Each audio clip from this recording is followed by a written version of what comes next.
오늘 함께 나눌 하나님의 말씀은 신약성경 마태복음 16장 13절부터 20절까지입니다. 마태복음 16장 13절부터 20절까지의 말씀을 우리 천천히 한 목소리로 함께 읽겠습니다. 함께 읽습니다. 예수께서 빌립보 가이사랴 지방에 이르러 제자들에게 물어 이르시되 사람들이 인자를 누구라 하느냐? 이르되 더러는 세례 요한, 더러는 엘리야, 어떤 이는 예레미야나 선지자 중에 하나라 하나이다. 이르시되 너희는 나를 누구라 하느냐? 시몬 베드로가 대답하여 이르되 주는 그리스도시요 살아계신 하나님의 아들이시니이다. 예수께서 대답하여 이르시되 바요나 시몬아, 내가 복이 있도다. 이를 내게 알게 한 이는 혈육이 아니요 하늘에 계신 내 아버지시니라. 또 내가 내게 이르노니 너는 베드로라. 내가 이 반석 위에 내 교회를 세우리니 음부의 권세가 이기지 못하리라. 내가 천국 열쇠를 내게 주리니 내가 땅에서 무엇이든지 매면 하늘에서도 매일 것이요 내가 땅에서 무엇이든지 풀면 하늘에서도 풀리리라 하시고 이에 제자들에게 경고하사 자기가 그리스도인 것을 아무에게도 이르지 말라 하시니라. 아멘. 네, 오늘 본문은 우리에게 너무나 친숙하고 잘 알려진 말씀입니다. 너희는 나를 누구라 하느냐? 라는 예수님의 질문에 베드로가 이렇게 대답했죠. 주는 그리스도시요 살아계신 하나님의 아들이시니이다. 이 짧은 한 줄의 대답에 주님은 무려 3절에 걸쳐 베드로에게 칭찬과 축복을 부어주십니다. 17절에 보시면 내가 복이 있도다. 이를 내게 알게 하니는 혈육이 아니요 하늘에 계신 내 아버지시다 라고 말씀하시고요. 18절에 내가 이 반석 위에 내 교회를 세우리니 음부의 권세가 이기지 못하리라 라고 하시고 또 19절에 내가 천국 열쇠를 너에게 주겠다. 내가 땅에서 무엇이든지 풀면 하늘에서 풀리고 땅에서 무엇이든지 매면 하늘에서 매일 것이다 라고 축복하시죠. 이 복음서를 통틀어서요, 예수님께서 이렇게 누군가를 공개적으로 그리고 또 이렇게 장황하게 칭찬하신 적이 있었나 싶을 정도로 베드로의 한 줄의 대답에 주님은 엄청난 칭찬을 쏟아 주십니다. 자, 베드로의 이 고백을 들을 때마다 생각나는 격언이 하나 있습니다. 그건 말 한마디로 천냥 빚을 갚는다. 자, 베드로야말로 이 격언의 주인공이 아닐까 생각합니다. 말 한마디로 하나님의 아들이신 예수님께 칭찬을 받고요. 또 천국의 열쇠도 받았습니다. 그러니까 천냥 빚이 아니라 천국 키를 받게 된 겁니다. 그것도 여러 말도 아니고요. 단 한마디, 주는 그리스도시요 살아계신 하나님의 아들이십니다. 라는 이 한마디로 말이죠. 여러분, 그 자리에 같이 있었던 다른 제자들의 마음은 어땠을까요? 아, 저거 내가 말할 수 있었는데, 나도 저 말 할 수 있는데, 주님 저렇게 당연한 말을 가지고 왜 저렇게 칭찬하시는 거지? 라고 하며 베드로의 고백을 약간 평가절하했을까요? 혹시 여러분 안에도 베드로의 고백이 뭔가 특별해 보이지 않고 당연해 보이는데 왜 저렇게 주님은 오버하실까? 라는 마음이 들지 않으셨습니까? 이 다른 제자들의 생각이 오늘 말씀 속에 자세히 나와 있지 않기 때문에 확언할 수는 없지만 매우 높은 확률로 이 베드로의 고백에 모두가 다 입을 다물지 못했을 겁니다. 제가 이렇게 말씀드릴 수 있는 이유는요, 예수님께서 너희는 나를 누구라 하느냐? 라고 물어보셨던 장소가 다른 것도 아니고 가이사랴 빌립보였기 때문입니다. 이 가이사랴 빌립보는 갈릴리에서 북쪽으로 40km 정도 떨어진 곳인데요. 농사와 목축에 아주 적합한 땅이었습니다. 그러니까 매우 풍요로운 땅이었죠. 가이사랴 빌립보의 옛 이름은 파니아스라는 이름인데요. 판을 위한 도시라는 뜻입니다. 이 판이라고 하는 건 그리스 신화에 나오는 신들 중 하나인데요. 이 판의 모습은 이렇게 생겼습니다. 상반신은 사람의 모습이고요. 하반신은 염소의 모습을 띤 반인 반수의 신입니다. 벌써 보는 순간 뭔가 목축과 농사의 향기가 느껴지지 않으십니까? 그리스 신화에 따르면 이 판은요, 손에 들고 있는 피리, 오늘날 펜플룻이라고 하는데요, 그 피리로 사람과 동물들을 유혹해서요, 난잡한 성관계를 통해 쾌락을 즐기는 신이었습니다.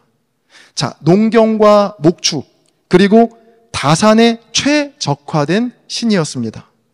자, 그래서 목축과 농경이 성행했던 이 땅 사람들은요, 이 판을 숭배했고, 또 판을 위한 도시라고 해서요, 이름도 파니아스라고 지었던 겁니다. 또 도시 안에는요, 판을 위한 신전이 거대하게 존재했습니다. 자, 이 파니아스를 헤롯 대왕의 아들이었던 이 빌립이 로마 황제를 대신해서 다스리고 있을 때 이곳을 분봉왕 빌립이 로마 황제 가이사에게 헌정한다라는 의미로 해서 가이사랴 빌립보라는 이름으로 다시 붙여지게 된 겁니다. 여러분, 아무 도시나 황제에게 헌정하지 않겠죠. 로마의 황제가 보기에도 충분히 매력적이고 발전이 된 도시가 바로 이 파니아스, 가이사랴 빌립보였습니다. 예수님 당시에 가이사랴 빌립보에 이 판신전 복원도가 있는데요. 그림을 띄워주시면 이렇습니다. 그 위용이 대단하죠. 자, 이곳에는요, 판을 위한 신전을 포함한 총 4개의 신전이 있었는데요. 신전 앞에는 로마 황제 아우구스투스의 석상을 세웠고요. 또 그리스 신화에서 신들의 왕이라 불렸던 제우스 신전도 있었고요. 또 복수의 신이라 여겨졌던 네메시스 신전도 있었습니다. 자, 21세기를 사는 지금 우리가 보기에는 그저 미신이라고 폄하할 수 있겠지만요, 당시의 배경에서 살펴보면 지금 가이사랴 빌립보는요, 최첨단의 도시, 초인류 도시 중에 하나였던 겁니다. 막강한 권력을 자랑하던 로마의 황제를 섬기고, 또 신들의 왕이라 불리던 제우스를 섬기고, 또 목축의 신 판을 섬기고, 또 복수의 신 네메시스를 섬기는 그 신전이 한 곳에 모여있는 정치적, 문화적, 종교적으로 매우 앞서가고 세련된 도시가 바로 이 가이사랴 빌립보였다는 것이죠. 자, 바로 이곳에서 주님은 제자들에게 사람들이 나를 누구라 하는지, 그리고 제자인 너희는 나를 누구라 하는지 묻고 계신 겁니다. 자, 만약 오늘 본문이 16장이었는데요. 바로 그 앞에 15장에서 예수님께서 칠병이어로 4,000명을 먹이신 후에 바로 이 질문을 던지셨다면 제자들의 입장에서는 대답하기가 좀 더 수월했을 겁니다. 눈앞에서 주님이 기적을 행하신 후에 너희는 나를 누구라 하느냐라고 물으셨다면 당연히 즉각 주님은 그리스도시고 살아계신 하나님의 아들이십니다 라고 외쳤겠죠. 자, 그런데 예수님은요, 그런 기적의 순간이 아닌, 또 자신의 홈그라운드였던 갈릴리에서가 아니고요, 그곳에서 40km나 떨어진 거대한 신전들이 즐비했던 가이사랴 빌립보에서 지금 묻고 계신 겁니다. 가이사랴 빌립보에는 예수님을 따르는 무리도 없었고요, 예수님을 찬송하는 무리도 없었습니다. 모든 사람이 예수님이 아니고 각기 다른 신들에게 거대한 신전에서 제사를 드리고 있을 때 예수님이 가장 작아 보이는 그곳에서 주님은 제자들에게 물으신 겁니다. 너희는 나를 누구라 하느냐? 여러분, 주님이 정말 커 보일 때, 주님이 내 삶에 기적을 막 베풀어 주셨을 때, 내 삶이 주님이 베푸신 기적과 은혜로 가득할 때 주님을 그리스도로, 또 하나님의 아들로 고백하는 것 별로 어려운 일이 아닙니다. 내 눈앞에서 오병이어로 5,000명의 줄임배를 해결해 주시고 7병이어로 4,000명의 배고픔이 해결되는 모습을 보고 나서 주님을 그리스도로 고백하지 않을 사람이 누가 있겠습니까? 자, 그러나 이 가이사랴 빌립보에서, 즉 세상이 주님보다 더 커 보이고 주님이 너무나도 작아 보이고 하찮아 보이는 그 순간에 주님이 여러분에게 너희는 나를 누구라 하느냐 라고 물으신다면 여러분은 어떤 대답을 하시겠습니까? 자, 베드로의 대답에 왜 그렇게 주님께서 흥분하셨고 놀라워하시며 이는 혈육이 아니고 하늘에 계신 하늘 아버지께서 알게 하신 것이며 너희 그 고백 위에 내가 교회를 세우겠다고 하신 그 이유를 이제 아시겠죠. 우리 본문 18절인데요. 18절 제가 읽어드리겠습니다. 또 내가 네게 이르노니 너는 베드로라. 내가 이 반석 위에 내 교회를 세우리니 음부의 권세가 이기지 못하리라. 예수님이 가장 작아 보이던 가이사랴 빌립보에서 베드로는 주님을 그리스도로, 살아계신 하나님의 아들로 고백했습니다. 자, 그 고백이 주님의 마음을 기쁘시게 했고 교회를 세우는 근간이자 토대가 되었습니다. 베드로라는 이름의 뜻은요, 반석, 즉 바위를 뜻합니다. 주님은 그 베드로의 고백을 들으시고요, 그 고백 위에, 그 반석 위에, 조금 더 직설적으로 말하면 베드로의 고백 위에 내 교회를 세우시겠다라고 말씀하십니다. 오늘 말씀을 준비하면서 이전에는 그냥 지나치다가 이번에 새롭게 제게 다가온 구절이 있었는데요. 그건 바로 예수님께서 베드로에게 하셨던 말씀 중에 너는 베드로라 라고 하신 대목이었습니다. 오늘 말씀의 제목이기도 한데요. 저는 오늘 여러분과 함께 주님께서 베드로에게 너는 베드로라 라고 하신 그 말씀 속에 담긴 두 가지 의미를 한번 살펴보고자 합니다. 자, 너는 베드로라에 담긴 첫 번째 의미는요, 너는 단단한 바위다 라는 의미입니다. 자, 베드로라는 말 자체가 헬라어로 바위라는 뜻이거든요. 주님이 베드로에게 너는 베드로다, 그러니까 너는 바위다 라고 말씀하시면서 내가 이 반석, 내가 이 바위 위에 교회를 세우겠다라고 말씀하십니다. 자, 여기서 우리는 교회를 세우시겠다고 하신 반석, 즉 바위, 이 베드로가 베드로라는 사람이 아니라 베드로의 고백이라는 것을 우리는 잘 알고 있습니다. 주님이 가장 작아 보이는 그 순간에도 주님을 세상을 구원할 그리스도로, 또 하나님의 아들로 고백하는 이 베드로의 고백 위에 교회가 세워진 겁니다. 자, 그래서요, 세상 그 어디에서도 찾아볼 수 없는 아주 독특한 공동체인 교회 공동체가 탄생하게 된 겁니다. 여러분, 이 교회라는 공동체를 곰곰이 생각해 보면 얼마나 신기하고 또 특별한 공동체인지 모릅니다. 오늘 이 시간에 여기에 모인 분들만 해도요, 나이도 다르고 성별도 다르고 출신도 다르고 학력도 다르고 관심사도 다르고 같은 게 없고 다 다른 사람들이 모여 있습니다. 사회에서는 평생 한 번도 마주칠 일이 없는 사람들이 매주 같은 공간에 모여서 함께 교제한다는 게 여러분 얼마나 놀라운 일입니까? 얼마나 신비로운 일입니까? 빈부귀천을 막론하고 모두가 성도라는 이름으로 서로를 사랑하고 존중하고 함께 울고 함께 웃을 수 있는 곳, 교회.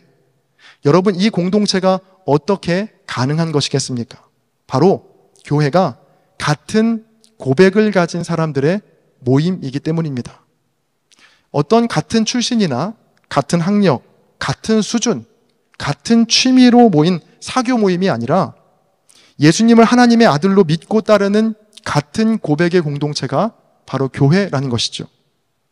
오늘 함께 예배하는 저와 여러분 모두 다시 한번 무엇보다 우리의 고백을 점검하는 시간이 되면 좋겠습니다. 과연 나는 이 가이사랴 빌립보 같은 이 세상 속에서 예수님을 나의 구주로 여전히 살아계신 하나님의 아들로 고백하고 있는가? 주님은 그 고백 위에 교회를 세우시고요, 2000년이 넘도록 수많은 핍박과 유혹 그리고 위협 속에서도 무너지지 않도록 교회를 붙들어 주셨습니다. 저와 여러분 모두 그 단단한 바위와 같은 고백으로 주님을 기쁘시게 하고 세상 속에서 보이지 않는 하나님 나라를 보여주는 복된 교회, 신실한 성도들 다 되시기를 주님의 이름으로 간절히 축복합니다. 여러분, 주님을 향한 이 고백이 얼마나 단단하고 얼마나 위대한지는요, 우리 선교 역사를 보면 쉽게 알 수 있습니다. 비록 여러 문제와 아픔 그리고 어려움들이 여전히 우리 안에 있지만 그래도 이만큼 우리나라가 또 한국 교회가 세워질 수 있었던 건 같은 고백을 가졌던 수많은 외국인 선교사들의 헌신과 희생이 있었기 때문입니다. 1907년 8월에 20대 초반에 루빅 캔드릭이라는 이 여인이 있는데요. 이 여인은 시애틀에서 배를 타고 한국 땅에 도착하게 됩니다. 자, 그녀에게는 아주 오래전부터 한국으로 가서 복음을 전해야겠다라는 이 마음이 있었는데요. 나이가 어리다는 이유로 기다림의 시간을 보내야 했습니다. 그렇게 기다리다가 드디어 그녀의 나이 24살에 한국 땅을 밟게 됩니다. 자, 그녀는 한국에서 이 고아 소녀를 돌보는 일을 했었는데요. 그 자신이 돌보는 고아 소녀가 폐렴에 걸리자 그를 아주 헌신적으로 간호한 나머지 캔들에게 건강도 급속도로 나빠지게 됩니다. 맹장염에 걸려서요, 세브란스 병원에서 수술을 받기도 했었지만 결국 그녀는 1908년 6월 20일 25살의 나이로 짧은 생애를 마치고 하나님 품에 안기게 됩니다. 여러분, 부푼 꿈을 안고 한국에 온 지 불과 1년밖에 되지 않은 기간이었습니다. 제가 한 책에서 루비 캔드릭이 죽기 한 달 전에 이 텍사스에 있었던 청년 선교회에 보낸 편지의 내용을 한번 가져와 봤는데요. 죽기 한 달 전에 보낸 그 편지의 일부를 제가 읽어드리겠습니다. 선교사의 삶을 누리는 기쁨이 이렇게나 큰데 그것을 어떤 단어로 설명해야 할지 모르겠습니다.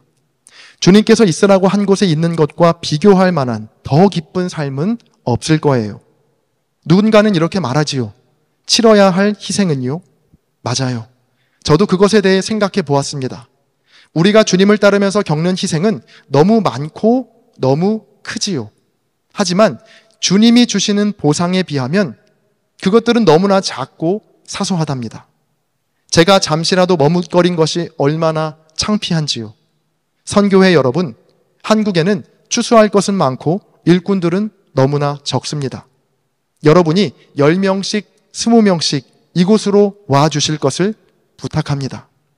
나에게 1000개의 생명이 있다면 한국을 위해 모두 바칠 것입니다. 캔드릭은 이런 편지를 남기고요. 1년 후에 편지의 고백처럼 자신의 생명을 낯선 한국 땅에 바치고 하나님 품에 안기게 됩니다. 자, 여러분, 이런 고백과 이런 삶이 어떻게 가능하겠습니까? 너는 베드로라. 주님께서 주를 믿는 저와 여러분을 베드로라, 즉 단단한 바위라고 말씀하셨기 때문입니다. 이 단단한 고백으로 주님의 교회와 하나님 나라를 위해 끝까지 귀하게 쓰임받는 저와 여러분 되시기를 주님의 이름으로 간절히 축복합니다.